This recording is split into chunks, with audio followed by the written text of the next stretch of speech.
parler, mais sous un autre axe, qui va être beaucoup plus technique. Je vais vous balancer de l'assembleur à l'écran. Je vais vous reprendre un peu cette historique et vous le mettre en perspective, dans une autre perspective. Nous, on travaille avec des très grands groupes, mais vraiment des mastodontes. On sert en fait 100% du top 200 des grandes entreprises mondiales. Et même chose sur le CAC 40. Donc, nos clients, comme tu disais tout à l'heure, ils ont des vraies problématiques aujourd'hui qui leur sont propres. Et face à WannaCry et face à NotPetya, alors désolé pour les... Non pas désolé pour mes titres, WannaCry Baby, celui-là je suis très fier, NotPetya, bon. Mais voilà, j'étais dans l'avion, j'ai décidé d'être créatif sur les titres. Je vais donc vous parler, prendre l'exemple de WannaCry, pour essayer de vous, à chaque fois de vous mettre en exergue. Je suis une grande entreprise, je suis un État. Qu'est-ce que ça veut dire? D'où ça vient? Qu'est-ce que je peux faire? Alors, In a Galaxy Far Away, si on regarde l'épisode 4, enfin, voilà, il y a longtemps, qu'est-ce qui s'est passé avant? Comme tu l'as dit tout à l'heure, la NSA s'est fait piquer, c'est joujou. La NSA, c'est 21 000 personnels, c'est 3 fois plus de sous-traitants. Là-dedans, il y a un malin qui a réussi avec une clé USB à chourer des armes. Des armes, effectivement, qui ont été piquées par ce qu'on appelle le groupe Équation. Bon, on ne sait pas très bien qui c'est, mais les Shadow Brokers, comme tu l'as dit, l'ont mis sur Internet. Alors là, vous commencez à penser comme une grosse structure étatique. Vous êtes un État, une entité non constituée. Vous ne savez pas qui c'est, mais des armes de destruction massive en vente de façon anonyme pour faire de l'argent. Quand c'est un dirigeant d'un pays situé entre la Chine et la Corée du Sud, c'est à peu près simple à localiser sur une carte. Voilà. Si vous voulez menacer de bombarder, vous mettez des bombardiers furtifs qui remontent le long, c'est bon, il va comprendre le message. Comment vous mettez des bombardiers furtifs le long des Shadow Brokers? Que vous ne voyez pas d'ailleurs, c'est étonnant, il n'y a pas de projection rouge. En fait, c'est la couleur rouge. Alors, ok, c'est pas mal ça.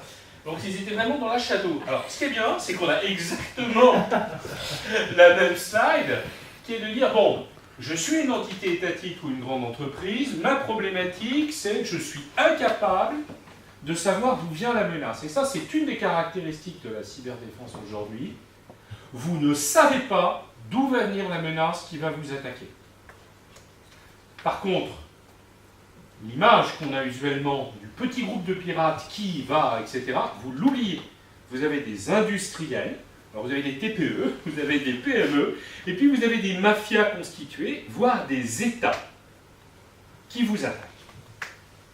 Les modes d'attaque ne sont pas les mêmes, mais globalement, le résultat est le même. Ils vont vous piquer vos données, ils vont vous faire chanter, ou ils vont vous nuire. Ou encore pire que tout, ils vont vous piquer vos données, ils ne vont rien dire, ils ne vont rien publier, ils vont juste les utiliser contre vous, en intelligence économique, pour sortir un produit qui sera un peu dégradé, mais ils le feront beaucoup plus vite et beaucoup moins cher. Donc, cette cyberdéfense, elle tape au cœur des entreprises. Pardonnez-moi, ces cyberattaques, elles tapent au cœur des entreprises. Et effectivement, le pauvre département informatique sur lequel on va tomber en lui disant « Mais pourquoi tu n'as pas installé le patch de Windows ?» Il n'en sait foutre rien de tout ce machin. Il est complètement paumé aujourd'hui. Car aujourd'hui, les départements informatiques ont été conçus, je le répète, dans les grandes entreprises. Il y a 40 ans, il n'y avait que des mainframes. Est arrivé le client-serveur. Les gens qui sont en poste ont cet état d'esprit. Rares sont ceux qui aujourd'hui ont une vraie compréhension des problématiques de sécurité de notre temps, des problématiques qu'on a depuis 5 ans.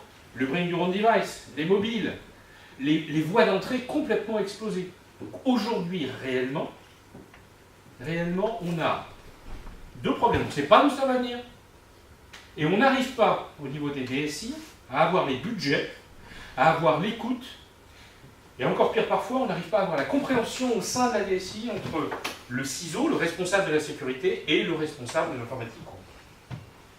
Si on regarde maintenant, je me suis moi aussi amusé avec Metasploit à le faire. Globalement, vous avez quelque chose ici qui est important. C'est parlant.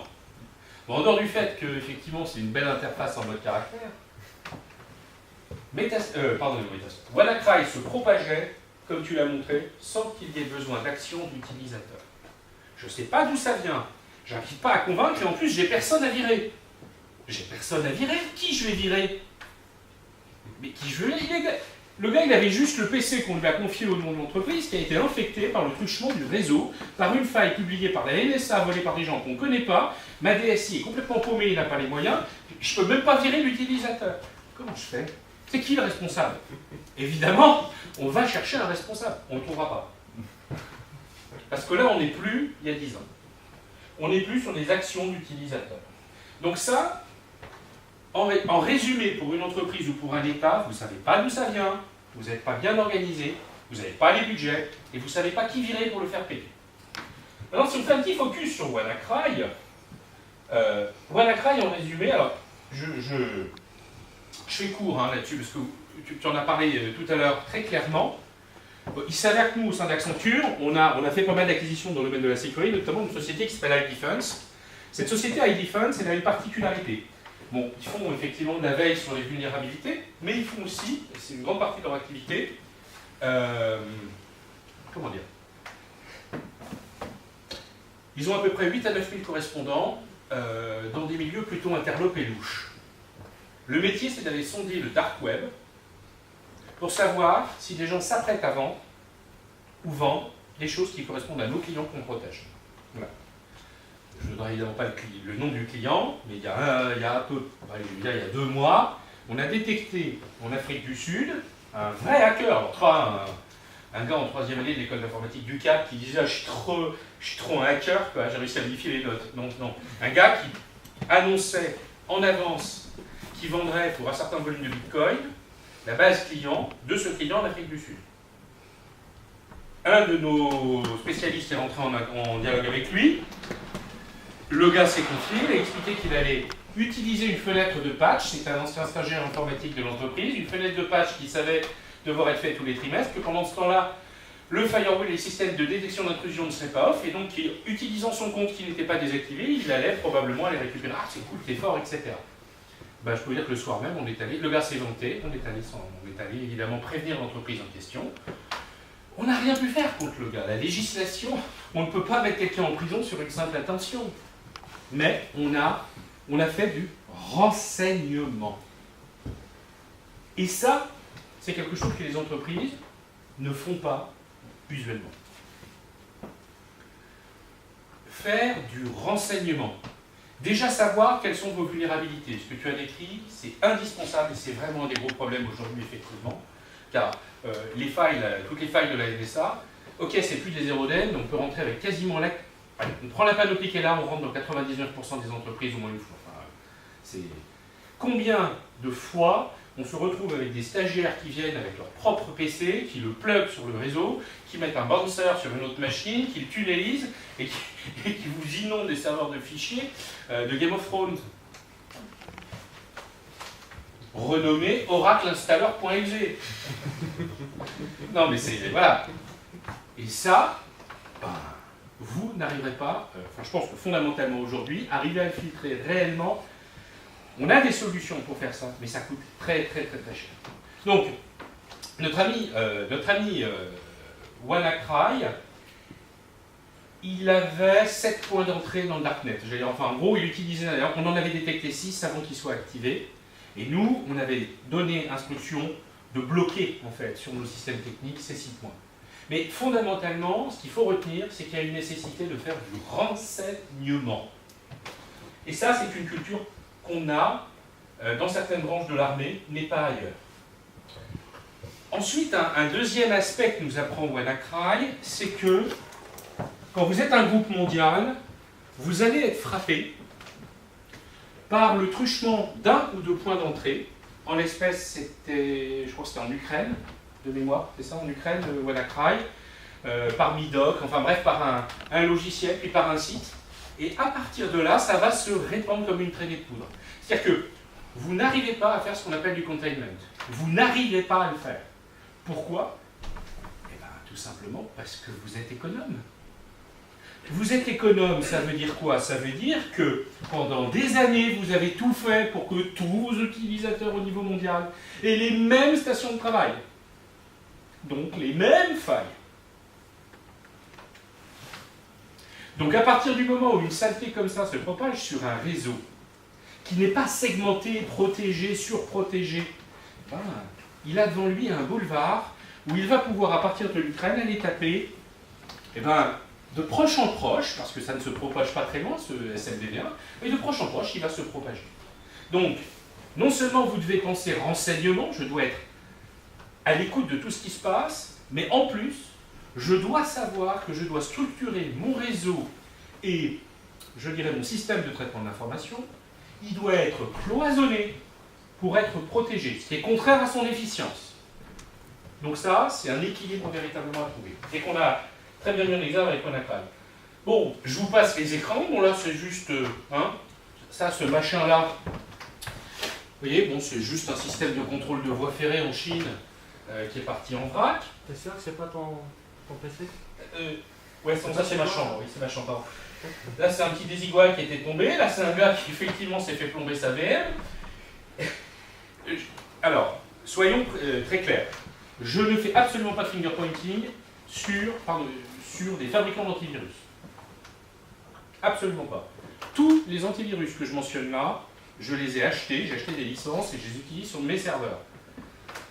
Parce que j'ai un certain nombre de serveurs chez moi. Tous. Donc je suis client. Et c'est à ce titre que je me suis permis de rappeler que le NHS, le système de santé anglais, a été obligé de repousser des opérations graves et de revenir à de la gestion manuelle des plannings d'opérations parce que WannaCry a planté les systèmes de gestion administrative des hôpitaux.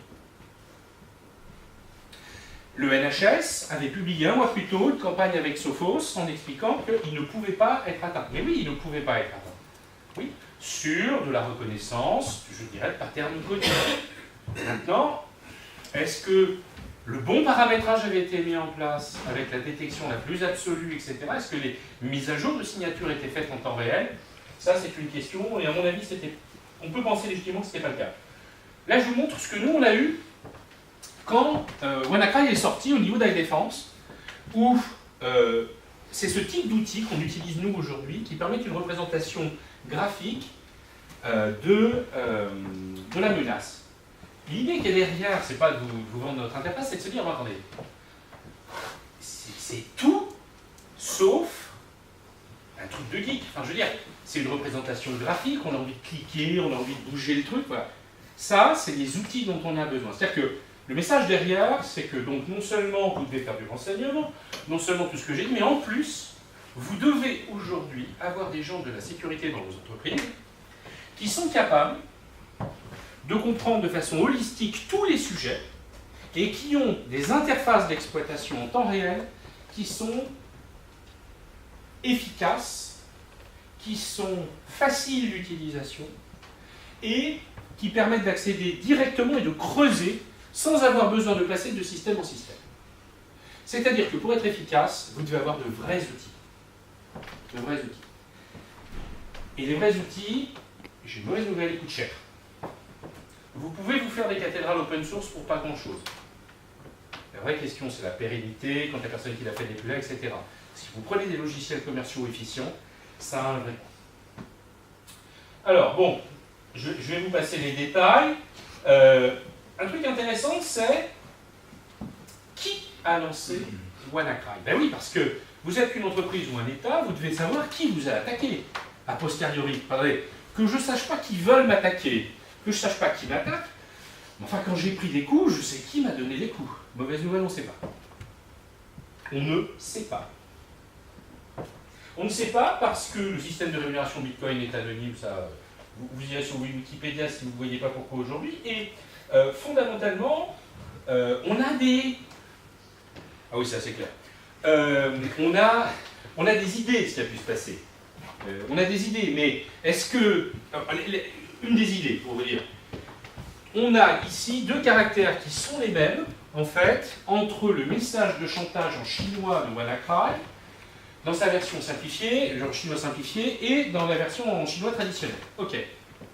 Ça, c'est une habitude d'écriture qui semble être une habitude d'écriture venant d'une région très proche de la Corée du Nord. Bon. Or, il faut savoir que, selon les journalistes et des informations disponibles sur le web, la totalité des agents de la Corée du Nord dédiés aux cyberattaques sont hébergés en Chine. Donc d'aucuns en ont conclu que c'était probablement la Corée du Nord qui avait probablement essayé de... Bon, sauf que d'autres ont dit... Attendez, c'est tellement grossier, bon, personnellement pour moi ça ne m'avait pas choqué, hein, je veux dire, mais c'est tellement grossier que ça pourrait être juste à l'heure de la NSA, du KGB, du NKVD, de ce qu'on veut, on n'en sait rien. Vous êtes une entreprise, vous ne savez pas qui vous a attaqué, vous ne savez pas qui va vous attaquer. Donc aujourd'hui on n'est pas dans un terrain simple. Par contre, un autre phénomène, intéressant lui aussi, c'est qu'il n'y a rien de nouveau, comme tu le disais tout à l'heure, 90% des failles sont connues. Là, vous avez le code. Ça, c'est du code qui avait été développé 3 ans avant. Vous retrouvez à l'identique le même code. C'est-à-dire qu'en fait, c'est juste de l'assemblage. Et aujourd'hui, pour 25 €, enfin 25 $, vous pouvez acheter, même pas dans le dark web, c'est dans le GR, c'est dans le pseudo dark web, vous pouvez vous faire un logiciel qui ne sera détecté quasiment par aucun virus, par aucun antivirus, et qui peut vous permettre de prendre le contrôle du PC de quelqu'un que vous ciblez. Et c'est juste constitué d'assemblage de bouts de code comme ça. Donc l'attribution, pas simple. Vue synthétique de WannaCry, quand on a écrit cette slide, on l'a écrite une semaine après la fin de la crise WannaCry. Et le message qu'on voulait passer à nos clients, c'est que ça va continuer. Ça va continuer, et ça va être pire. Donc, exactement ce que tu disais tout à l'heure, mettez véritablement le focus et l'énergie sur la politique de patching, la mise en place d'une segmentation réseau, et fondamentalement, soyez à l'écoute de tout ce qui se passe parce que ça va revenir. Et là, on ne s'était pas trompé, le 27 juin. Alors le 27 juin, on voit apparaître... Ah bah c'est marrant parce que c'est tout rouge sur mon écran. Donc effectivement, c'est bien rouge qui marche plus. On voit apparaître ça. Ça, c'est le résultat d'une machine qui a été attaquée par NPETIA. Alors, un point important. WannaCry, alors je peux me tromper, hein, parce que WannaCry, c'est un vrai ransomware. C'est-à-dire que WannaCry, si vous payiez, vous pouviez éventuellement décrypter. NPETIA, cette nouvelle attaque du 27 juin, ça n'est pas un ransomware. C'est une arme de destruction. Quand on a étudié le code de cette application, c'est assez incroyable. À l'intérieur de cette application, vous avez un bout de code qui est fait pour décrypter. Il n'est jamais utilisé, il ne sera jamais appelé. La clé qui est utilisée pour crypter est aléatoire. La clé qui est donnée là, elle est aléatoire. Et ce n'est pas la même, elle n'a aucun rapport. Donc, c'est une arme de pure destruction. Là, on passe dans une autre catégorie. On n'est plus dans de la rançon, on est dans de la destruction. Et cette destruction, elle est rapide. Elle est rapide, hein, je ne sais plus combien de temps ça prend, mais même sur des serveurs, c'est super rapide, parce qu'en fait, qu'est-ce qu'il fait cette fait il récupère l'endroit où vous avez la liste des endroits où sont les fichiers. D'accord ? En gros, il récupère l'annuaire et il le crypte. C'est comme si vous deviez appeler quelqu'un et vous n'avez plus d'annuaire. C'est ballot, c'est difficile après. Donc ça, vous en avez eu une propagation. Alors vous en avez eu une propagation extrêmement rapide, des attaques assez ciblées au départ, qui vont principalement aller impacter les domaines de la finance. Donc ça va pas mal taper en Ukraine, ça va pas mal taper en Russie, ça tape pas mal sur ce qu'on appelle le oil and gas, c'est-à-dire nos clients les clients dans le domaine véritablement énergétique. Par exemple type, donc ça vous le savez tous, Tchernobyl, les PC qui géraient le contrôle périmétrique de Tchernobyl vont être bloqués et ils vont devoir passer en manuel parce qu'ils vont être touchés par NPT. Et vous avez, et ça tu en as parlé plusieurs fois ici, c'est un point qui est aujourd'hui inquiétant, c'est le manufacturing. c'est-à-dire les usines. C'est très bien décrit tout à l'heure. Moi, je connais des usines où on trouve encore du Windows 95. Comment vous sécurisez ça? Il y a des solutions. Vous les encapsulez, vous les isolez. Oui, vous. Alors, un coup de marteau, je suis assez d'accord sur le machin. Mais ça a été, par exemple, vous avez une chaîne de production. En l'espèce, c'est une chaîne qui sert à faire de la mesure qualité. La société qui l'a développée, dans un domaine très particulier, a disparu. La machine, elle marche parfaitement. Il y a très peu d'alternatives sur le marché aujourd'hui. Et ils en ont besoin. Pourquoi j'investirais? Vous connaissez un industriel. Un industriel, ce n'est pas quelqu'un qui fait des grandes marges et qui va pouvoir, en tant qu'entreprise, investir. Vous verrez, je ne dis pas que c'est ça ce qui s'est passé, vous verrez après ce que ça a donné en termes d'impact sur certaines entreprises qui se sont retrouvées confrontées à ça. Alors pas avec du Windows 95, avec du Windows XP ou avec du 7, même du Vista. Donc, je réinsiste sur un point, les morceaux de code qu'on retrouve, c'est les mêmes que celles du Petya original, qui date d'il y a 3 ans avant, sauf que des gens se sont amusés à remplacer la partie logicielle qui permettait de décrypter, enfin, le système qui permettait d'avoir un système de cryptage symétrique qu'on pouvait décrypter, par un système de destruction. Alors maintenant, l'impact. Ben, l'impact de ce truc, c'est déjà en Ukraine. Donc là, il y a eu Tchernobyl, il y a eu des sociétés énergétiques en Ukraine. Bon, en Russie, on va voir au Danemark. En fait, ça s'est propagé dans les usines de Toblerone. À un moment, il y avait des... Pendant la crise, le deuxième jour, les gens disaient on va être dans une crise mondiale du Toblerone. Ça, c'était super grave. Hein. Non, il n'y a plus de Toblerone, quoi. Mais finalement, les Oreos aussi. Hein. Les Oreos étaient menacés. En fait, les usines qui produisaient, avec des chaînes de prod qui, effectivement, ont été arrêtées et impactées par ce truc.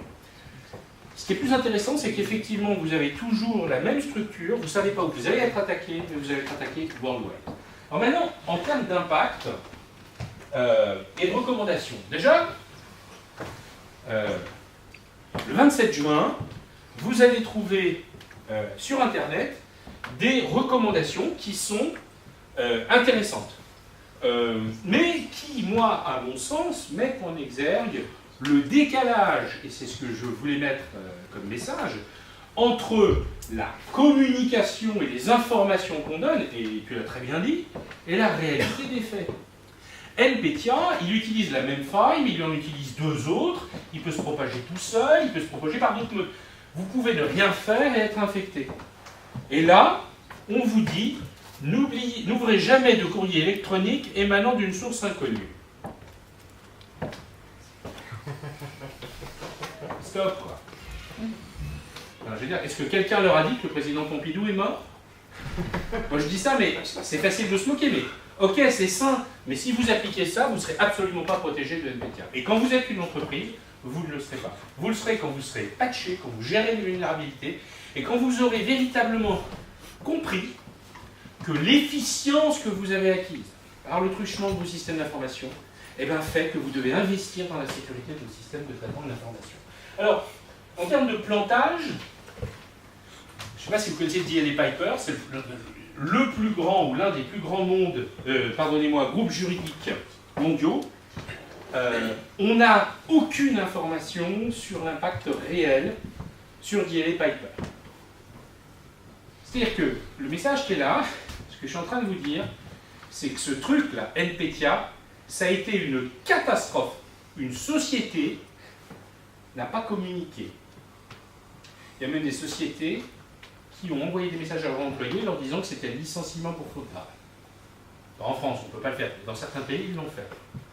Quand vous arrivez à ce niveau-là, c'est donc qu'il y a eu des problèmes. Alors, D&A Piper, ils ont été paralysés pendant un certain temps. Et puis, il y a d'autres trucs qui sont apparus. Maersk, 300 millions de dollars de pertes. 300 millions de dollars de pertes. Compagnie de transport maritime. 300 millions. Vous voyez ce que ça donne? Et beaucoup plus proche de nous, Saint-Gobain. Saint-Gobain, 250 millions d'euros de pertes. Le cours de bourse s'est déprécié exactement de ce montant-là. Et le 1er août, le PDG a été obligé de faire une communication pour annoncer que la croissance à 2 chiffres avait été ramenée à 1 chiffre. L'image derrière, ce que moi je veux vous passer comme message, c'est que pour une entreprise, vous ne savez pas qui vous attaque, vous ne savez pas par quoi vous allez être attaqué, vos mecs ne sont pas super affûtés, vous ne savez pas qui accuser, et à la fin vous pouvez finir comme ça, c'est-à-dire avec des impacts, car cette saleté, elle s'est propagée. Et elle s'est propagée, elle a impacté des systèmes de vente, certains systèmes de production chez des producteurs automobiles. Alors tout ce que je vous dis là est public, hein. Je n'ai rien publié de ce que nous on a vu ailleurs chez d'autres, mais je peux vous dire que l'impact il a été aussi fort chez d'autres qui n'ont pas du tout communiqué. Donc, on n'est pas dans quelque chose de marginal. 250 millions sur un mois qui disparaissent, c'est pas marginal. D'accord? Ce ne serait pas Saint-Gobain, ce serait une entreprise moins, je dirais, assise, moins, etc. C'est la fin de l'entreprise. 250 millions, 300 millions. Le coût n'a pas été estimé encore totalement de ce que ça coûte. Alors, la question que tu m'as posée, c'est qu'est-ce qu'on peut faire? Qu'est-ce qu'on peut faire? Alors, fondamentalement, la réponse usuelle, c'est... Je me suis permis de prendre des photos des sites de quelques fournisseurs. Donc je dis, moi j'ai leur logiciel, je suis client.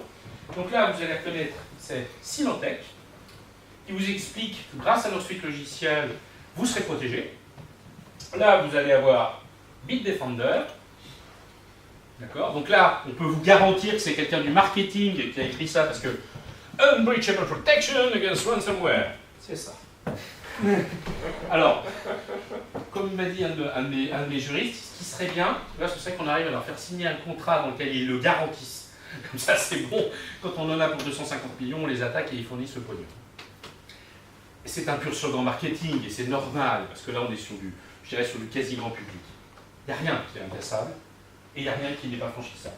Et vous avez les mêmes choses, Kaspersky, par exemple. J'ai essayé d'être très synthétique. C'est quoi la sécurité? Alors, c'est mochissime comme slide, comme ça, mais en termes de couleur, c'est de la vraie slide d'ingénieur, ça me fait bien envie. En gros, quand vous parlez de sécurité ou de cybersécurité pour une entreprise, ou pour un État, ou pour une grande organisation, vous avez 5 gros domaines que vous devez prendre en considération. Le premier, c'est la stratégie. C'est-à-dire que la sécurité des systèmes d'information, ça n'est pas juste un travail pour vos geeks, pour votre DSI, pour votre CISO. C'est quelque chose qui doit être véritablement géré au niveau du board, au niveau du comité exécutif du groupe. En tout cas, pris en compte. Pris en compte. Les entreprises dans lesquelles le DSI dépend du sous-directeur commercial, lequel dépend du directeur financier, lequel est au board, ne sont généralement pas des entreprises dans lesquelles la sécurité informatique, sauf miracle, reçoit l'attention qu'elle devrait avoir. Donc, stratégie, c'est une dimension à ne pas oublier. Deuxièmement, la cyberdéfense. On va faire un petit focus dessus. Troisièmement, et ça c'est un sujet qui n'est absolument pas assez pris en compte, l'identité digitale. Alors, imaginez un fabricant de pneus, par exemple, un fabricant de pneumatiques, qui va faire des pneus communicants qui vont mesurer automatiquement la pression, la vitesse de la voiture, parce qu'on connaît la taille des pneus, on connaît les rotations, on connaît la vitesse de la voiture. Allez, on imagine un GPS qui traverse, où il y a une petite antenne dans le pneu, il a toutes ces informations, il les envoie au fabricant, et à partir de là, le fabricant renvoie au conducteur ou au client des conseils sur la façon de rouler plus vite, moins vite en temps réel, mais sur le grip n'est pas suffisamment fort, attention, il s'est mis à pleuvoir, visiblement on a des nouvelles vibrations, fais attention, voyez, en temps réel. Et puis comme ça, le fabricant, il va pouvoir aussi avoir plein d'informations pour améliorer ses produits. Eh bien oui, les pneus qu'on vend sur cette partie de l'Europe, ils roulent à moins de 10 degrés, en fait, juste pendant 7% du temps. Donc, on allège la gomme, on l'adapte, elle sera moins chère, on l'adapte, bref, on utilise des moyens digitaux pour mesurer, améliorer l'expérience utilisateur. Bien. Et bien maintenant, imaginez qu'un petit malin arrive à se mettre entre le pneu et le cloud, où la personne ou l'entreprise a mis ses données, et non pas saccagent, mais pourrissent les données. En se faisant passer pour des pneus. Et bien vous allez juste progressivement flinguer toute la base du constructeur. Vous devez être capable d'identifier de manière permanente, pendant des années, sans avoir accès à des systèmes physiques sur vos produits, l'identité du produit. Ça, c'est quelque chose qui, aujourd'hui, fait l'objet d'énormément de travaux. On est assez en pointe là-dessus.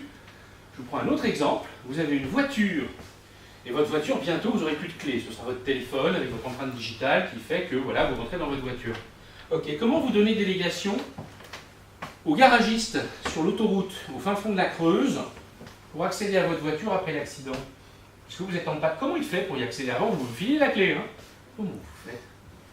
Vous aurez toujours une clé? Ben dans ce cas-là, on crée un point de faiblesse.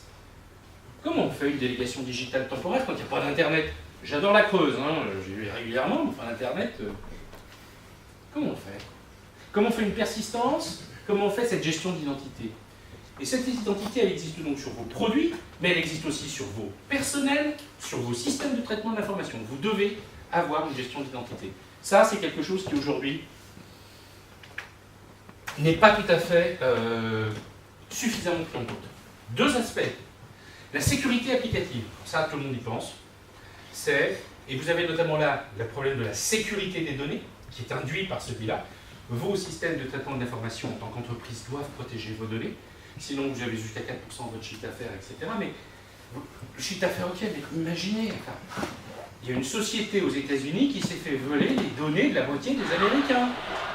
Toutes leurs données de santé. Le fait qu'ils soient diabétiques, que leur père est mort à 65 ans d'un arrêt cardiaque lié à une thrombose liée au fait qu'il a un problème dont on peut soupçonner tout ça, ça a été piraté. Vous imaginez pour l'entreprise ce que c'est comme image?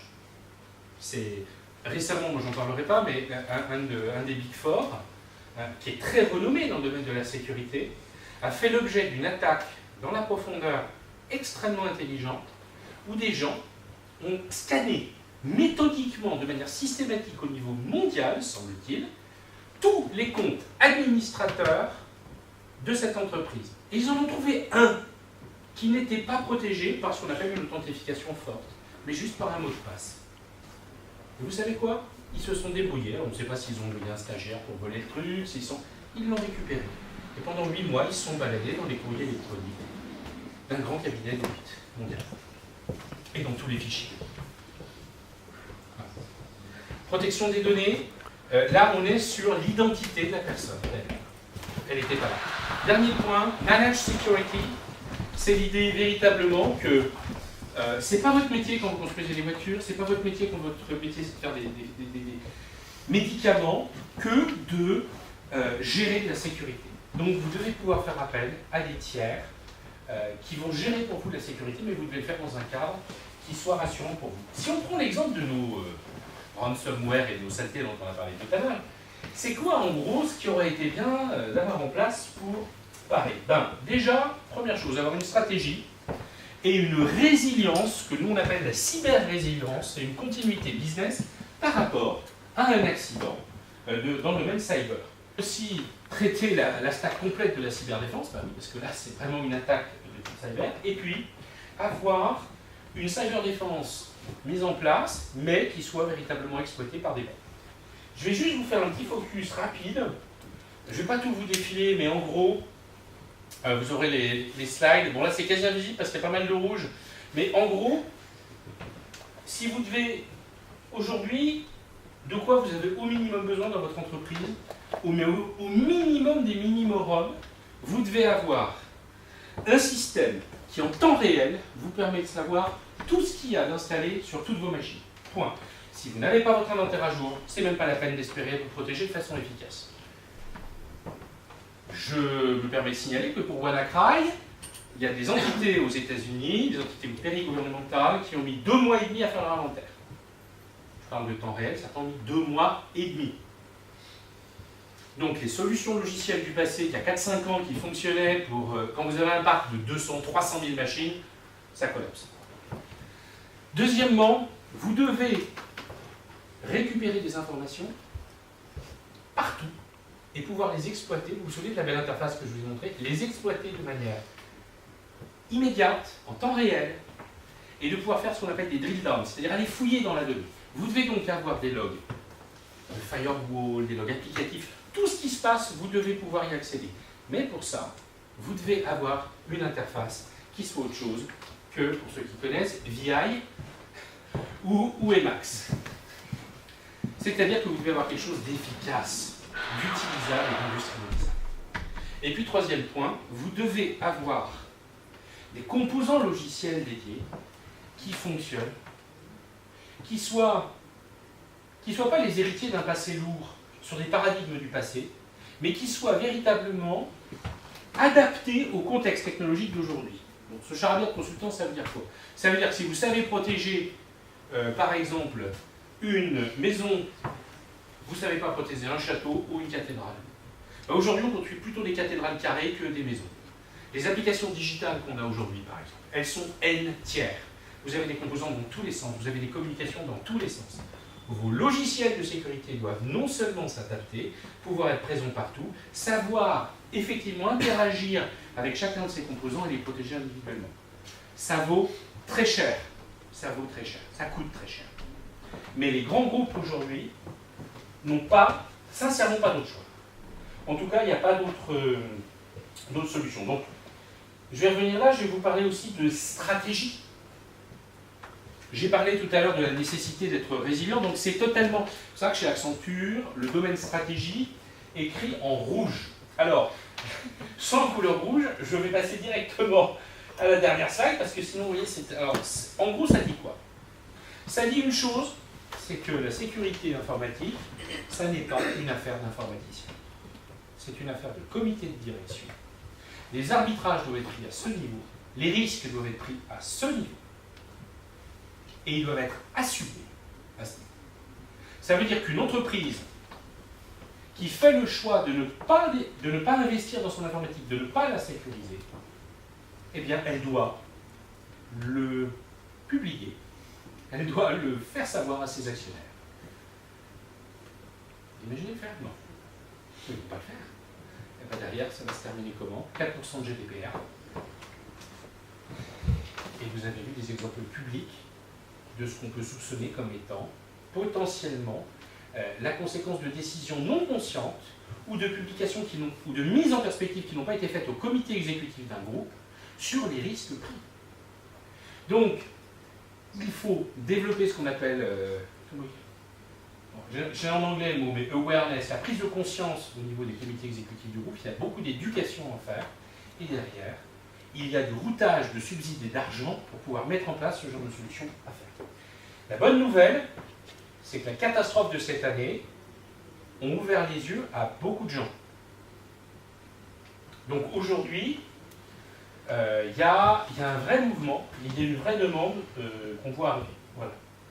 La conclusion, j'y arrive, hein. Ma conclusion, fondamentalement, on ne se défend pas contre WannaCry, contre NotPetya, comme on se défendait d'un virus il y a 15-20 ans qui se propageait par clé USB ou par disquette, pour ceux qui ont connu les jours héroïques. On met en place une sécurité au niveau d'un grand groupe en couvrant tout ça. Ça veut donc dire qu'aujourd'hui, il y a un énorme effort à faire, comme je le disais tout à l'heure, au niveau des comités exécutifs des groupes, mais aussi opérationnellement par tous les gens qui se sentent concernés par ces risques, pour communiquer, pour informer, et puis pour mettre en place, pour les décideurs et pour les opérationnels, les solutions qui permettront d'éviter la réoccurrence de ce genre de problème. Voilà, j'ai terminé, désolé, j'ai été un peu long. Est-ce que vous avez la moindre question? Moi, j'ai une question. Oui. Pour l'attaque NotPetya, vous parliez de destruction, et du coup, quel est l'intérêt pour les pirates si on détruit C'est une vraie question. Tant qu'on n'aura pas trouvé l'ennemi, c'est-à-dire tant qu'on n'aura pas trouvé si jamais on le trouve un jour, l'origine, on ne sait pas ce qui était visé d'abord. Il se peut que, imaginons que ce soit quelque chose fait par un gouvernement situé entre la Pologne et le Japon, nous n'en dirons pas plus, qui aurait voulu régler certains comptes avec un pays qu'on pourrait appeler l'Ukraine. Eh bien, on peut imaginer qu'effectivement, on lâche ce genre d'arme pour donner un coup de semonce en disant « Attention, mon gars, là, c'est un coup à blanc. Je t'arrête Tchernobyl, je t'arrête tes usines, je t'arrête ça, mais c'est un coup à blanc, il n'y a pas eu de mort cette fois. » Et que, ben, on fait un fuzz mondial autour parce qu'il y a des effets de bord ou parce que, etc. Il y a des théories comme ça, mais tant qu'on ne sait pas, il n'y a pas de valeur à le faire. Il n'y a pas de valeur. Ce n'est pas les bitcoins qui vont engendrer, qui vont payer même les frais du malware et tout le reste. Par contre, une chose dont on est quasi certain, c'est que compte tenu de la complexité, de la diffusion, des vecteurs utilisés, de l'attaque un peu holistique qui a été faite, on n'est pas sur un petit groupe de personnes isolées, des étudiants à Bucarest. Voilà. C'est vraiment ça. Oui. Alors moi j'ai une question qui est peut-être un peu plus fondamentale. C'est quelle est la différence exactement entre les attaques de WannaCry et NVIDIA et celles qu'on avait avant qui étaient arrêtées par les antivirus et les firewalls? Comment est-ce que la menace a changé en 5 ans et donc comment est-ce qu'on peut expliquer à un CIO comment il va changer, tout simplement? Ça c'est une vraie question. Auparavant, le virus était quasi monolithique. C'était ou le worm, c'était un composant, vous le receviez par email, vous cliquiez, vous le lanciez, vous l'exécutiez. S'il était sur une clé USB, si vous aviez le auto-run, c'est-à-dire le lancement automatique d'activer, bon, ça se lançait, vous étiez contaminé. Aujourd'hui, les failles qui sont exploitées sont des failles qui sont au cœur des couches réseau de Windows, par exemple. Ça, c'est pas quelque chose qu'un virus développé par un gars, je dirais, non professionnel, comme on en avait encore il y a 7-8 ans, des étudiants de l'université à Bucarest. Ils étaient super forts à Bucarest. Il y avait quand même des projets d'université qui consistaient à écrire des virus, hein, il faut le savoir. Bon, ce temps héroïque est passé. Là, on est sur des gens qui exploitent des failles beaucoup plus au cœur des systèmes, beaucoup plus rapidement. On est sur des mafias, des groupes mafieux ou des États. Et donc sur des moyens beaucoup plus grands. Notamment, on n'en a pas parlé, les failles zero day. Il faut savoir qu'une faille, on appelle faille zero day une faille qui n'était pas connue jusqu'à son exploitation, dirons-nous, par un logiciel malveillant. Ça se négocie selon les systèmes, selon ce qu'on entre 50 000 et parfois 200, 300 000, 1 million d'euros, de dollars. Ça dépend ce qu'on cible, hein, bien sûr. Voilà.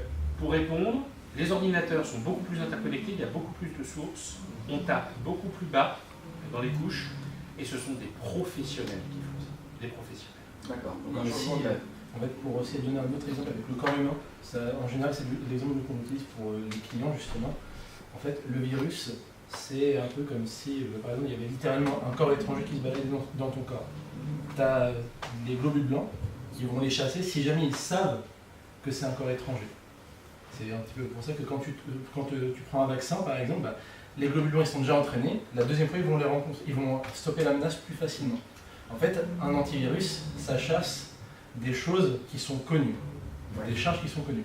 Une vulnérabilité, comme on vient de le voir là, c'est pas en fait en soi le corps étranger qui se balade dans ton corps, c'est une plaie grande ouverte sur ta peau que tu ne vois pas, par laquelle des corps étrangers vont pouvoir rentrer. C'est-à-dire que quand en fait, on reprend l'exemple de tout à l'heure, WannaCry en soi, il y avait un pistolet plus une balle. Le pistolet, c'est ce qui utilise la vulnérabilité, c'est ce qui permet de rentrer dans le corps, et après la balle, bah, c'est le tétanos par exemple. Et donc l'antivirus, il protégeait contre la balle en soi, pour peu qu'ils connaissent la balle. Par contre, la faille, il ne faisait rien contre ça. Il ne le faisait pas auparavant, sauf que les vecteurs de propagation avant étaient très différents. C'était essentiellement la clé USB qu'on branche, ou alors la pièce jointe qu'on ouvre dans l'email. Là maintenant, c'est un port exposé sur Internet qui permet de rentrer directement. Et il y a 4, 5, 6 ans, par exemple, il n'existait pas de site sur lesquels tu publiais, tu leur donnais ton programme et ils te le modifiaient pour qu'il soit non détectable par des antivirus. Aujourd'hui, ça coûte $50. D'accord. Il y a un vrai service de la malfaisance as a service. Alors, est-ce que du coup les firewalls, les antivirus sont devenus aujourd'hui obsolètes? Non, ils ne sont pas obsolètes, mais ils n'ont plus la même capacité d'arrêt qu'ils avaient précédemment. C'est plutôt que ça suffit plus. Ouais, là, je suis composante de la défense. Tout à fait. Si jamais tu les as pas, tu vas avoir de sacrés problèmes, mais si jamais tu les as, ça suffira pas pour autant.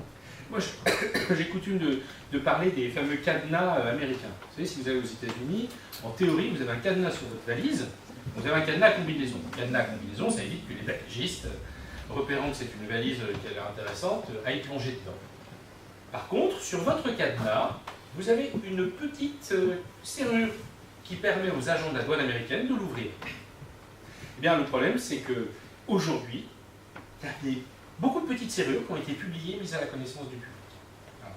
Et ça n'existait pas il y a quelques années. D'accord.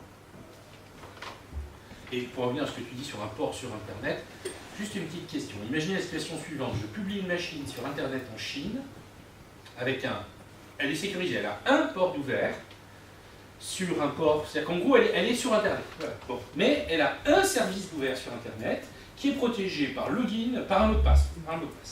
Le mot de passe n'est pas bien fort. Ok, mais c'est un vrai mot de passe. Combien de temps, combien de jours va-t-il falloir avant que quelqu'un ait réussi à la pirater, à votre avis? 5, 6, Ça dépend de la complexité du mot de passe. ouais, le mot de passe n'était pas super complexe. S'il fait moins de 10 caractères en 1 ou 2 jours en brute force, s'il n'y a pas trop compliqué. 7 minutes. Il a fallu 7 minutes. 7 minutes. C'était monstrueux, on n'a jamais vu ça. 7 minutes. En fait, on a des robots, il n'y en a pas qu'un de robot qui a tapé.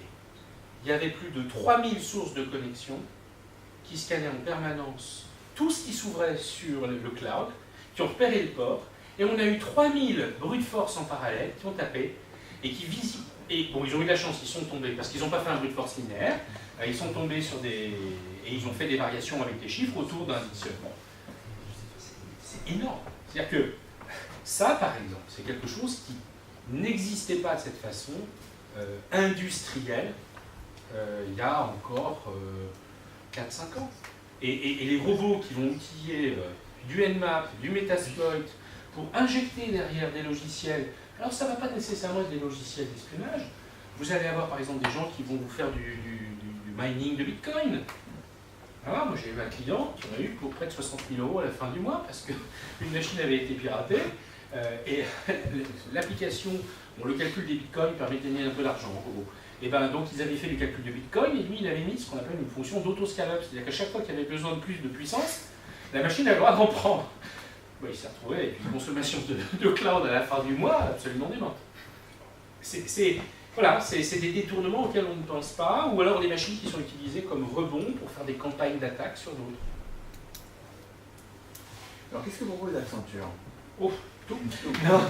En fait, je dirais, notre démarche, elle est de dire, oui, c'est un sujet de nature technologique, mais c'est un sujet qui aujourd'hui est protéiforme, et pour ça, il faut véritablement le travailler aux 3 niveaux qui sont le stratégique, qui sont, je dirais, le tactique long terme et l'ultra tactique. Et pour un grand groupe, ça veut dire quoi? Ça veut dire qu'au stratégique, vous devez avoir une stratégie de sécurité et de sûreté pour vos personnels, pour vos biens et pour vos systèmes d'information. Vous ne pouvez pas y couper. Et vous devez avoir véritablement construit une résilience face à ces cyberattaques. C'est pas évident pour cet aspect. Parce que imaginez, vous allez voir un directeur de prod d'une usine et vous lui dites, bon, je t'enlève les ordinateurs, comment tu produis? Bon, je ne sais pas faire. Un peu comme un agriculteur auquel vous dites, je t'enlève le Roundup fin décembre, comment tu fais? Je ne peux pas faire. Il n'y a pas d'alternative. C'est à peu près ça. Donc au niveau stratégique, au niveau groupe. Alors, je tiens à préciser que ceci n'est pas un PC Accenture. C'est pas mon truc. Voilà, hein, donc au niveau stratégique, et il faut le couvrir. Et ça se fait avec des consultants spécialisés dans le domaine de la stratégie de sécurité. Il y a un domaine, je dirais, de tactique moyen terme, qui est déjà de faire un assessment global de toutes les failles usuelles et de voir où on en est, une analyse de maturité, et imposer dans toutes vos unités, que ce soit votre digital factory, que ce soit votre IT, même que ce soit le business, la présence de correspondants et d'officiers de sécurité qui sont responsables, qui reportent directement au directeur de ces entités et qui véritablement mettent en place les moyens de protéger la maison. Et puis ensuite, vous avez besoin d'une stratégie et d'une capacité de réponse immédiate. Parce que là, WannaCry, moi je prends NPETIA, c'était un jeudi, je crois, qu'on a vu arriver le truc NPETIA. Nous, on a eu l'info à 11h20 du matin, heure locale, un truc comme ça.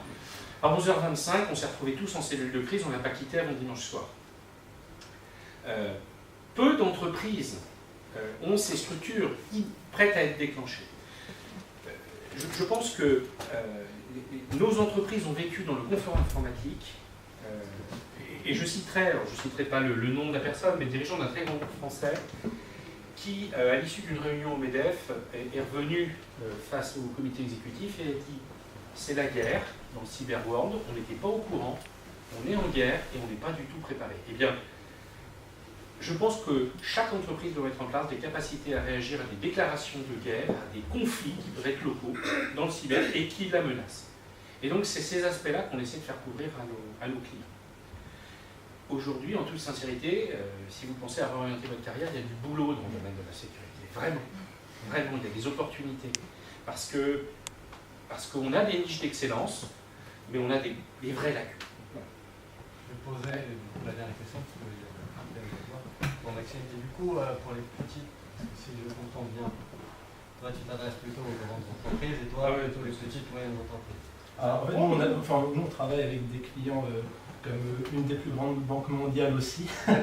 Mais après, effectivement, en fait, on peut se dire que les petites boîtes travaillent plutôt avec des petites boîtes aussi. Mais nous, on travaille avec des sociétés de toute taille par rapport à ça. Et en fait, les petites boîtes, c'est plutôt qu'on les aide à partir de zéro, avec justement en particulier le logiciel, parce que le logiciel, l'avantage, c'est que comme c'est pas de l'humain, ça coûte pas très cher, et ça permet après de mettre en place des process plus facilement et d'avoir de la visibilité. Et par exemple, pour les grosses boîtes, c'est plutôt qu'on leur permet d'avoir une visibilité qui leur coûte moins cher en interne, en temps humain, c'est-à-dire qu'on aide globalement sur tout ce qui est visibilité des vulnérabilités. En fait, tout le travail de veille comme ça en continu des vulnérabilités, d'évaluation de l'inventaire du parc informatique, de recherche des vulnérabilités connues, donc on l'a automatisé, et toute la partie aussi, donc déploiement des correctifs, on l'a automatisé, ce qui permet de gagner beaucoup de temps, donc pour des structures petites effectivement, mais aussi pour des grosses structures publiques ou privées.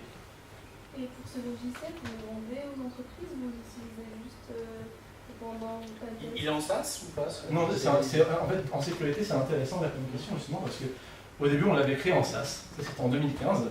En fait, tout le monde nous a dit non parce que tout le monde veut avoir les choses chez soi. Et en fait, c'est beaucoup mieux parce que, en fait, quand on travaille en SaaS, si jamais on a des scans de sécurité qui se déroulent en SaaS, ça veut dire que nous, CyberWatch, on a accès, on a une connaissance complète des vulnérabilités de nos clients.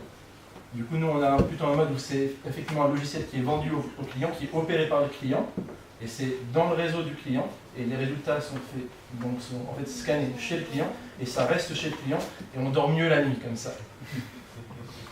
C'est un vrai bon point, la localisation et le fait qu'aujourd'hui, si vous demandez à des membres de la sécurité informatique d'un grand groupe, est-ce que je peux mettre mes données clients dans le cloud en Chine ou mes secrets de fabrication dans un cloud en Russie? Vous avez de fortes chances de vous faire expulser du bureau. Il y a une méfiance. On veut tout in-house, chez soi, protégé. Sauf que cette tendance naturelle de la sécurisation, elle n'est pas tellement compatible avec l'entreprise digitale éclatée, communicante et ouverte, qui est une nécessité. Donc là, il n'y a pas de miracle. Sur les grands groupes, aujourd'hui, il n'y a pas de miracle. Il faut de la discipline, il faut mettre en place les outils qui le permettent, et il faut assumer les risques afférents. Je vous propose du coup qu'on termine et après on peut rester dans la salle et on peut discuter. Oui, toi tu dois. Merci beaucoup.